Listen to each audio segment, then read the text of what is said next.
They spend their lives in the cloistered world of the royals, with endless official engagements, carefully managed public appearances and, this week, a publicity drive on the weighty issue of mental health. Little wonder, then, that the Duke and Duchess of Cambridge took the chance to let their hair down. In an extraordinary Radio 1 interview which saw him ticked off over texting in the car, joke about his dad dancing and asked who would win in a fight between the Duke and his brother.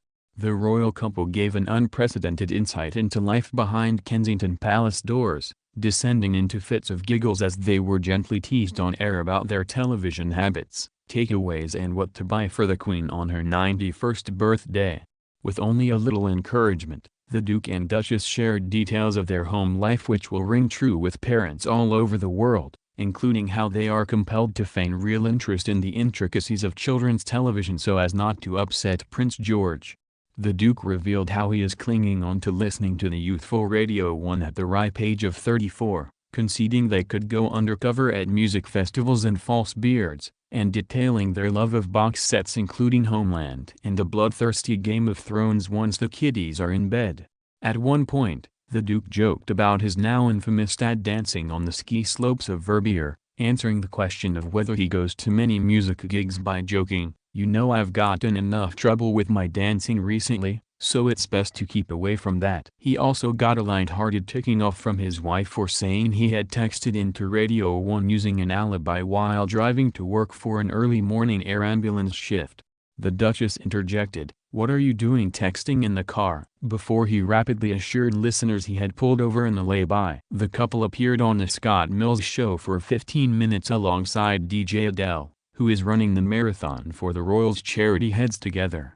It is their first joint interview to be broadcast live on air. But after a short conversation plugging the charity, the London Marathon and the importance of speaking about mental health issues, they got down to the questions many normal people would have loved to ask. They told listeners they use their phones far too much, that the Duchess will answer to most things when it came to her name, and that their favorite takeaway is curry despite the Duke being not so good with spicy food.